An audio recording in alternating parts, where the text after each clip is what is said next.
Well, this is after the shakedown hike. We got everything laid out, and yeah, it was good. It wasn't super cold. It was only like 30 degrees out. But this is too small. I got a new one, the actual Nyloflume coming in. So yeah, lots to go over. Probably an hour-long video of lessons I've learned on equipment quality and just different things, like why all the baffles are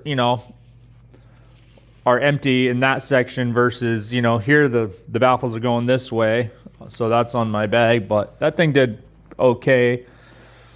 Night core, absolute piece of trash. These popped off in the middle of the night when I was trying to reduce the tension so my headache would go away, and they pop out in the dark, and you can't, if you can't see in the dark and your phone power is at 8, that rope right there is super hard to get back in the dark so you can wear it. But yeah, just a piece of trash. This is what everybody's using on the PCT these days, but this little teeny tiny button is super hard to push with gloves on. This is a whole nother story. My gloves were soaking wet. I was able to actually dry my gloves out in about 10 minutes just by holding my hand cupped over the lighter, with my glove on like that to dry my gloves out. So that was a really good survival hack. I've never ever seen that hack. Got both my gloves bone dry. I just wore them dry basically. So, man, just all this extra junk I didn't need. So the reason I had 1% battery life on my walk back with a fog bank so thick that you could only see about 5 feet was because these only have S-type outputs. Or C-type. I think that's C-type actually. And this is the charger cord. You notice anything odd about that? So that put me in a really dangerous situation when I was walking out this morning in a fog bank that literally I couldn't navigate. I had to rely on my maps to navigate out. I knew there was a road about, a couple hundred yards up the hill, but I was kind of like, the road was like this and my camp was down the bank and I was walking like this because it was like dark. So I kept thinking I was trying to hit the road here and I just kept going this way. And then I eventually hit it and had to go back that way. 2 miles, but yeah, it was pretty psycho, really scary situation. But it's the reason I went out there. It was to challenge myself in a way that I knew I would be facing out on the PCT, and basically, put myself in a situation that, I had to mentally kind of get through and just talk myself off the edge, basically. So I didn't, have a panic attack, but it was tough. It was really tough. I knew the car was 2 miles away, but, when the going gets tough, you want those comforts of home. And yeah, they don't even give you a S-type to S-type. That's kind of stupid. But, yeah, that was the reason for the trip. It was to see how this tent functioned. It was super difficult to set up in the rain, but I was pretty much dry all night with the exception of my pants, which I ended up figuring out a trick with those too. After they dried out a little bit, I rolled them up, slept with my pants on, which at first I did, and I got into my tent with no pants. And then I went out for another hike just around my tent site, probably just a half mile up to the ridge and then back down, but came into camp with kind of soaking wet pants from like the shin down to my foot. And then I was like, well, I've heard that you can wear clothing dry depending on the situation. So I rolled up the pants, like folded them up to my shins, so the wet part of my ankle wasn't like touching my feet, my socks, and they were dry in the morning. It was incredible. So your body heat inside of your bag just kind of slow dries them. It's kind of like when you're smoking jerky. I was slow drying them. So that was cool. But yeah, the tent was interesting. It was, I only have like half the amount of, I have 8 tent stakes, and there was like I think it takes like 12 stays. It's ridiculous. It's like I don't know if I'm going with this tent. You're supposed to have headroom. I'm 5'8".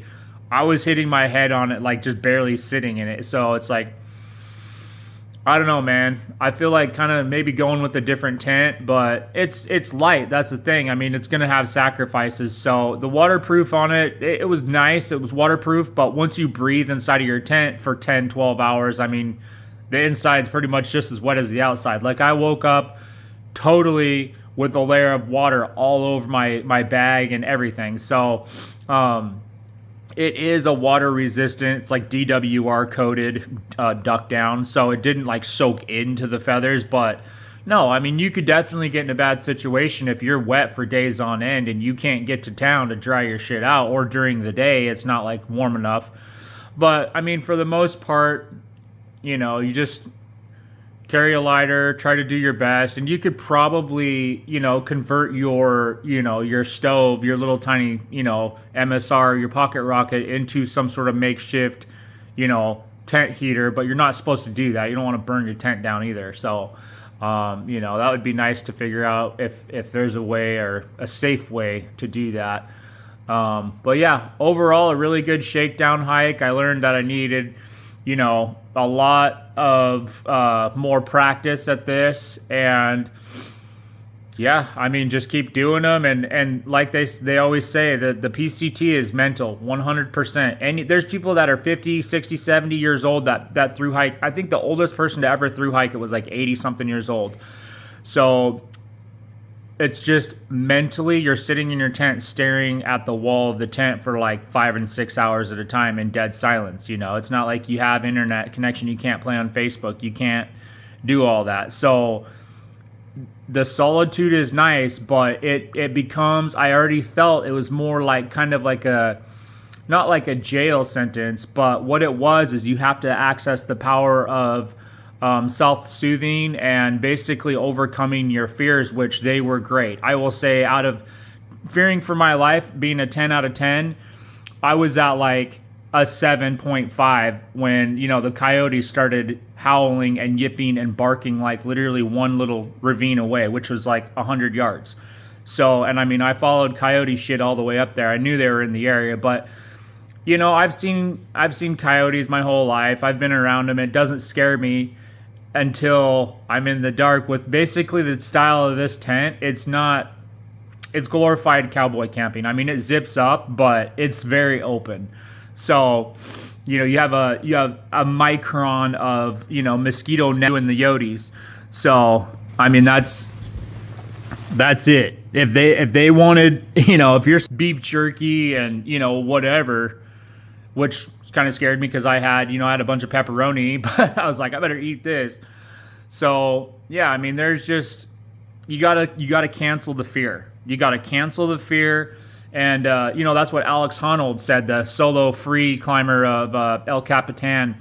He said that most people never actually live in fear, you know, on a normal day-to-day basis, and they never experience what that's like. So you don't have an appreciation for the things that you do have and the comforts that you do have. But I can tell you one thing: when I walked in the door this morning at about 5 a.m., after fearing for my life multiple times last night, I had a new appreciation for my coffee maker, my dryer, my fireplace, my TV, my wife, my house. And it's indescribable to fear for your life like that in just a short little shakedown hike. But that's why you do it. I mean, I don't want to be 80 years old and think back and say, I wish I would have done this. I wish I would have done that. So that's on my list of whys for, you know, why I'm walking away from my career, why I'm walking away from my family, why I'm walking away from everything I have built for the last 20 years.